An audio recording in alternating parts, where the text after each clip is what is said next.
The author of the story Yandex Send Stories reads from the heart, Tatiana Orlova. No, just look, it's as if she's doing it out of spite.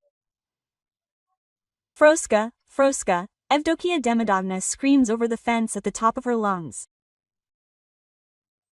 Duska, why are you yelling like crazy? Efrosiniya Karpovna rushes out of the house. Is it a fire or something? You let your chickens out in the garden again. So what? It's my garden. The thing is, they crawled through a hole in the fence into my garden and trampled everything. You say through a hole, but didn't your dog chew that hole? About 6 months have passed. She could have patched the hole up somehow by now. My chickens were just getting in her way. To hell with you, Froska. I've never been able to handle you. Evdokia Demidovna gets angry. It's you, Duska, who's given me no peace. Efrosiniya Karpovna frowns. All their lives, from an early age, God Obik, Evdokia Demidovna, and Efrosiniya Karpovna lived together. All their lives, they argued, quarreled, and teased each other. The families of Dusia and Frasia had lived next door to each other for years, always living in harmony, helping each other as best they could. If there were any disagreements between the families, they were resolved quickly. The two neighbors' daughters were born 3 months apart. Dusia was older than Frasia. She was the third child in the family. She was born after 2 brothers. Dusia looked like her father. Fair-skinned, with wheat-colored hair and sky-blue eyes. From birth, Dusia was naughty. When she starts crying in the hut, you can hear her all over the street. Frasia was also the third child. She had an older brother and sister. Frasia took after her mother, dark-haired, snub-nosed, with big eyes like cherries. Frasia was quiet and calm. If she whined a little, her mother would rock her in her cradle. And a minute later, the little girl was snoring peacefully in her sleep. The little girls grew a little. Dusia trotted uncertainly around the yard. Frasia took her first tentative steps. Their mothers, neighbors, often kept an eye on the other daughter when one was away on errands.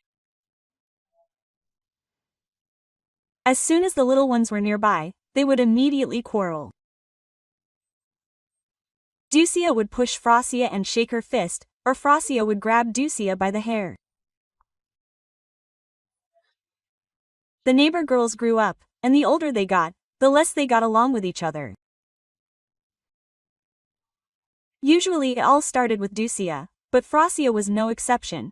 She knew how to stand up for herself. The village where the girls lived was small, but full of children. One family had as many as 13 children. All the village kids were friends, except Frasia and Dusia, who were always sulking. The girls grew up, they were 8 years old. They went with their older brothers and sisters to the nearby forest to pick mushrooms and berries. Frasia, that's not fair. Dusia snapped. Give it back, that's my mushroom. Why is it yours? I picked it first, Frasia hugged my catch. And I saw it first. And you're right there. Give it back, I say. Dusia tried to take the grip from Frasia, but she grabbed it tightly. In the end, no one got the object of the dispute. The girls simply crushed the mushroom into softness. The girls returned from the forest. Frasia, you don't know how to pick mushrooms. Look, my basket is full, and you only have half. Dusia tried to tease her neighbor. But my basket is much bigger than yours. Mother gave me an adult basket, and you have a basket for children. Frossia pricked her enemy in response. Ducia said nothing in response, only pouted. The rest of the way the girls did not say a word to each other. The girls were 11 years old. The feisty Ducia decided to go to her grandfather Platon, who lived on the outskirts of the village, went into the orchard to pick apples. It had been a good year for apples. Ducia's orchard was chock full of its own. But the apples from someone else's orchard, of course, were sweeter. Frossia walked out the gate and collided head-on with Ducia. Both girls ended up on the ground. Quote, "Where are you going, crazy girl? I hurt my knee because of you." Frossia got up from the ground. At that moment, Grandfather Platon appeared from around the corner. He was waving his belt and yelling at the top of his lungs. Quote, "You little wretch, just get caught by me. I'll hurt you so much you won't be able to sit for a week. Hide with me." Frossia grabbed her neighbor by the hand and pulled her into the yard. "You'll hand me over to Grandfather Platon, right?" Ducia had no doubt.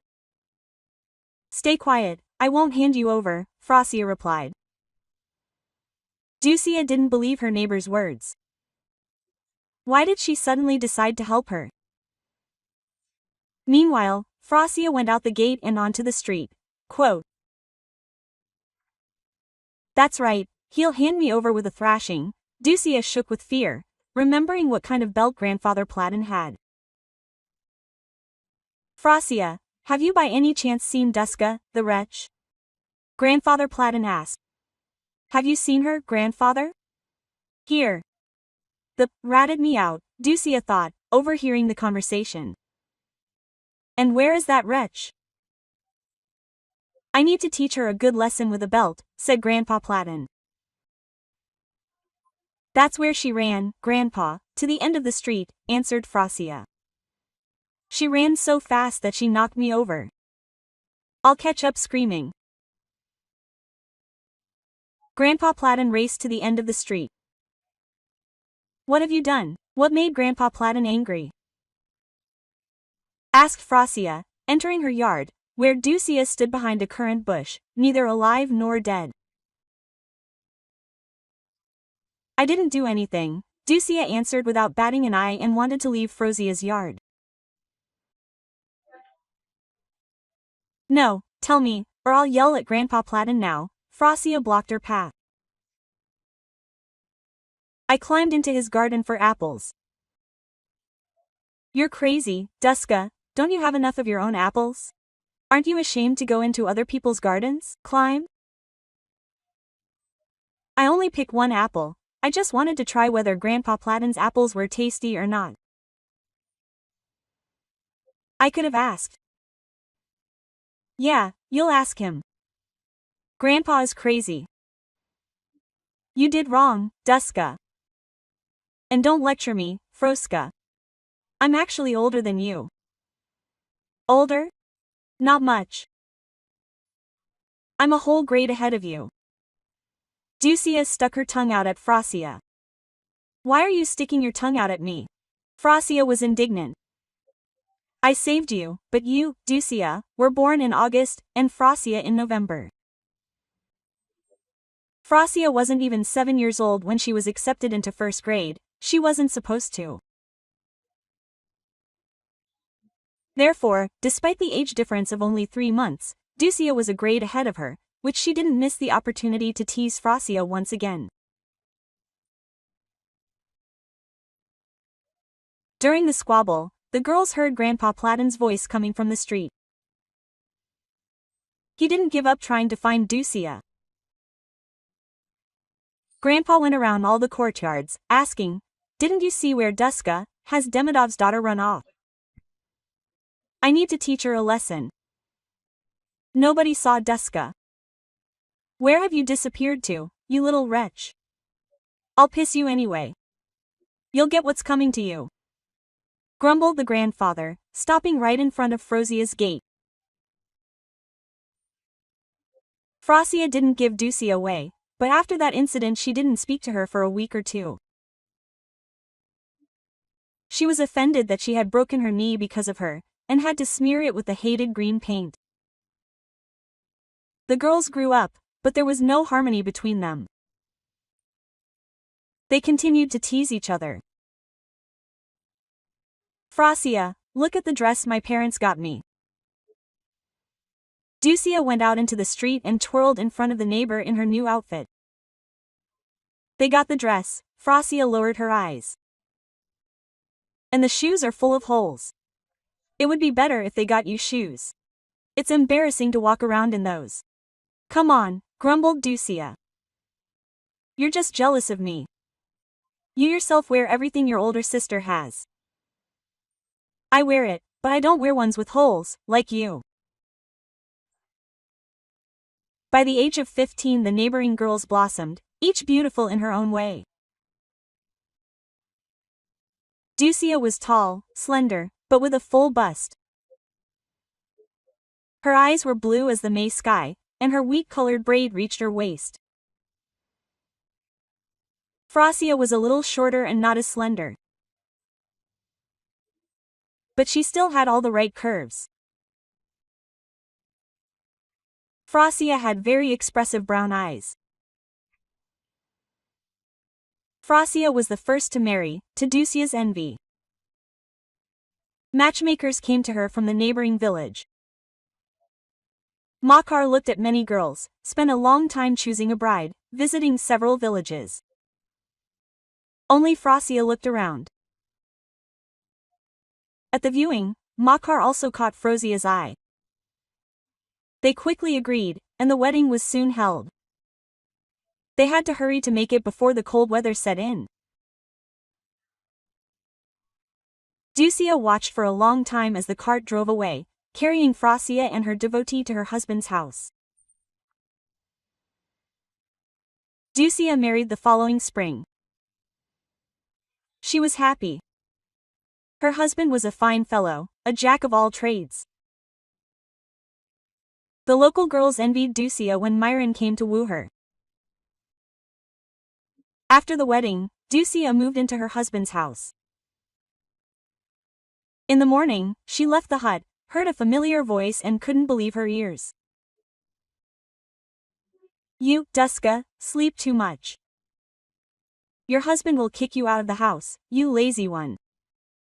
All the women have long since taken care of you before you were a young woman. They fed the cows, fed the cattle, and carried water from the well. And you barely showed your nose outside the house. He'll definitely kick you out. Ducia was even afraid to turn her head in the direction from which the voice came. No, this can't be. Why are you silent, neighbor? Quote. Almirada, the voice laughed.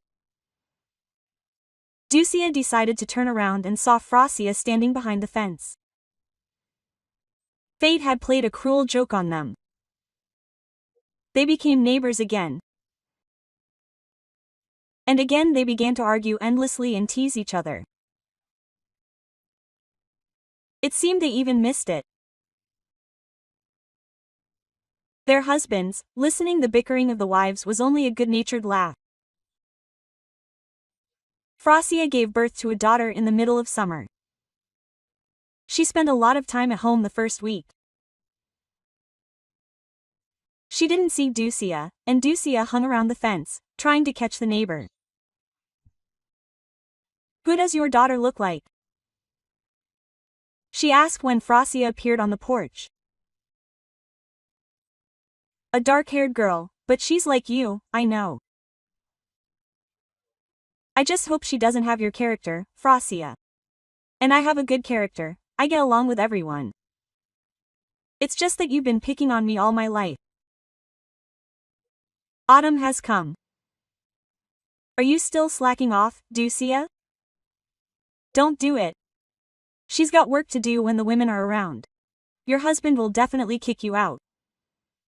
And what are you happy about, Frasia? The men want sons. So you haven't managed to cope with the women's work yet. Winter was in full swing. The villagers gathered, the ladies went to the river to rinse the laundry. Quote, Frasia, why haven't you washed enough? You're probably lazy, Ducia kept saying. Well, Ducia, you're annoying, you crazy thing. Frasia wasn't in the mood to continue the squabble and, having arrived at the river, decided to step away from the others a little. Before they could look back, Frasia was in the water. She'd fallen into a hole in the ice, dusted with snow. Quote, what are we going to do, ladies? Ducia thrashed along the bank. Frosia's going to drown. Everyone stood and silently watched Frasia flounder in the icy water. They wouldn't have time to run to the village to get the men. Ducia couldn't take it anymore and jumped into the water after her neighbor. She almost drowned along with Frasia, but she managed to push her back to the shore and got out herself. Both Frasia and Ducia fell ill after the icy swim. Makar, how is my neighbor? Frasia asked her husband, lying with a high temperature. She is sick, they say you should go and take her some honey, so that she will get better faster. They have plenty of their own honey, but please take some of ours, Makarushka. Makar fulfilled his wife's request. Ducia had been sick for a long time. Frasia recovered earlier and ran to the neighbor, bringing all sorts of infusions. Only Ducia didn't want to see her, she was offended. You are a clumsy girl, Ducia barely wheezed, turning away. Because of you I got this illness. It's okay, you will get better, Duska. I got better, and you can cope, Frasia consoled her neighbor. Ducia got better. Her usual squabbles with the neighbor over the fence began again. A year and a half passed. Ducia and Frasia gave birth almost at the same time. Only Frasia gave birth to another daughter, and Ducia, a son. Study hard, Froska, Ducia grinned. You still have a long way to go before you have a boy. Daughters, mother's helpers, Frasia answered proudly. And I'll give birth to a boy next, and I'll give birth to another boy, and then a daughter, Ducia said. Frasia never had a son, but Ducia's son remained her only one. Their husbands Makar and Myron left for the front in the fall of 1941. The neighbors rarely quarreled over the fence now. There was no time for that. They worked tirelessly on the collective farm, for themselves and for the departed men. Is yours writing? Ducia asked her neighbor through the fence, anxiously awaiting the postman. Mail was delivered to their village once a week. She writes, last week there was a letter. My Makarushka is doing well. He's chasing away the enemy. But there's been no word from my Myron for 3 weeks. Duska will write, just wait, Frasia tried to support her neighbor. Ducia received the letter. Her Myron was alive and well. She calmed down. Sometimes on winter evenings, the local women would gather in someone's hut for a get-together. They would talk about the hard life, read letters from the front, knit warm socks and mittens to send to the front. Ducia and Frasia began to forget about the temporary truce. Frasia, who taught you to knit like that? You're knitting crookedly. Our parcel will arrive, the soldiers will read it. The village of Kolivanova. They will start laughing. Where did such incompetent craftswomen come from in that village? Old Ducia took up the work. Ducia, you should take a closer look at your work. You knit loosely. Your mittens are only fit for summer. The soldier's hands will get frostbite in your mittens. Frasia grinned in response. The old women listened and smiled. The neighbors were kindly defending themselves. There was no malice or resentment in their words. Frasia received a death notice in 1943 and didn't know how to go on. Quote, "If you need anything, call me, I'll help as much as I can," Ducia said sympathetically through the fence. "Thank you for your kind words," Frasia replied. She was pleased by Ducia's support. Ducia's Myron reached Berlin and stayed there. Ducia received the death notice when victory was already thundering across the country. 2 sworn friends were left widowed, and all the other village men returned. One returned missing a leg, but alive. Time passed, and the wounds from the loss of their husbands healed. Ducia and Frasia raised their children, brought them up, educated them. Ducia's son and Frosia's 2 daughters moved to the city. They went to technical school, then found jobs in the city and stayed there. Frasia became a grandmother first. Her eldest daughter gave her a granddaughter. When the baby was 3 months old, they brought her to the village to visit her grandmother. "Frasia, your granddaughter takes after you," Evdokia Demidovna chuckled habitually through the fence. "How would you know, Duska? You've never even seen the girl." "I haven't seen her, but I've heard her. She's just as loud as you are." Quote, "Well, I wouldn't say that," Efrosiniya Karpovna said indignantly. "I was quiet, silent. My mother told me. You were the one who screamed so loud that the windows in the hut shook. You better come in, Duska.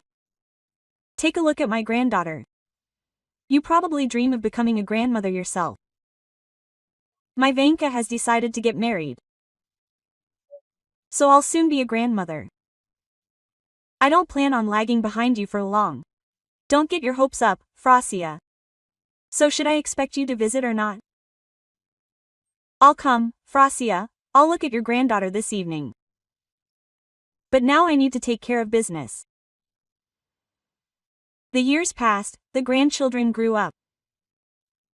Efrosiniya Karpovna had 1 granddaughter and 3 grandsons, and Evdokia Demidovna had a granddaughter and a grandson. The neighbors grew old, much weaker, their agility and playfulness were gone, but their tongues were still sharp. Every morning, the usual squabbles broke out between the neighbors. One morning, Efrosiniya Karpovna didn't come out of the hut at the usual time. Quote, "Hey, Froska, what's wrong with you?" Evdokia Demidovna shouted through the fence. "Come out, lazybones, why are you starving your livestock?" No one answered. Evdokia Demidovna rushed to the neighbor's hut. The door swung open. She found Efrosiniya Karpovna lying on the floor. Nothing terrible had happened. Her blood pressure had dropped. The first time something like this had happened to her was in her youth. Quote, "I need to tell your daughters," said Evdokia Demidovna, bringing her neighbor back to her senses. "I'm going to town in a day to visit my son, I'll stop by and see yours. Don't bother your daughters, Ducia. I'm fine." "No, my dear, health is no joke, especially at our age. I'll tell your daughters." The daughters, having learned what had happened to their mother, became worried and came. They decided to take her to the hospital just in case, check her health, and treat her. Quote, "Did you scare me, Froska? You really scared me. Efrosymia Karpovna heard a voice in the ward that she was used to hearing every morning. When I saw you lying on the floor, I thought, that's it, I'm alone. My neighbor is gone. You won't see her again, Duska, not before you, Efrosymia Karpovna chuckled good-naturedly. Here are some treats I brought you. Eat, get well soon. Evdokia Demidovna carefully arranged the gifts of nature on the nightstand. And don't worry about your farm, I'll look after it. After her discharge from the hospital, the daughters invited their mother to live with them, but Efrosymia Karpovna flatly refused to move to the city. The youngest daughter was very stubborn. After much persuasion, she managed to convince her mother. Efrosymia Karpovna sold her farm. Her son-in-law boarded up the windows in the house. Well, goodbye, neighbor, she said to Evdokia Demidovna as she left. Why, goodbye? I'm going to the city to visit my son. See you again, neighbor. Quote. After Efrosymia Karpovna's departure, Evdokia Demidovna began to feel unwell. Her son tried to persuade her to move to the city with him, but arguing was useless. Duska isn't coming, Efrosymia Karpovna worried. She promised to drop by while she was visiting her son. 3 weeks passed. Baba Frosia didn't hear from her neighbor. I'll go see her son and ask how she's doing, she said. Upon learning that her neighbor was unwell, Efrosymia Karpovna was adamant. I'm going back to the village. And even the stubborn daughter couldn't make her mother stay. Amazingly, Baba Dusia began to revive after her sworn enemy's return. All her ailments vanished as if by magic. She didn't even need any medicine. Once again, every morning began with a good-natured squabble, without which the neighbors could no longer live. So what are we going to do with your chickens, Froska? Dusia asked. And what about my chickens? They will continue to roam around the garden. I will not keep them in the barn. The fence needs to be patched up. The one your dog chewed through. Well, come on, Froska, let's have some tea. I baked some apple pies. The apples, by the way, are from your apple tree. Why from mine? Don't you have enough of your own? You have enough of your own, but apples from someone else's garden are always tastier. Remember how I climbed into Grandpa Platin's? For apples. And you hid me from him in your yard. I remember, how could I not? And there's no need to climb into yours. Your apple tree grows close to the fence and drops its apples on my plot. Oh, Duska, you're crazy. Quote. Even in her old age, she's still a charmer, Baba Frosia shook her head. Come on, Frosia, and over some tea, we'll figure out how to patch that hole in the fence together.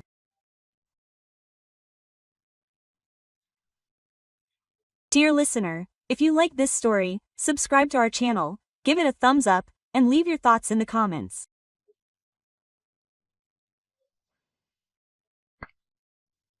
This story was read for you by Tatiana Orlova, author of Yandex Stories from the Heart.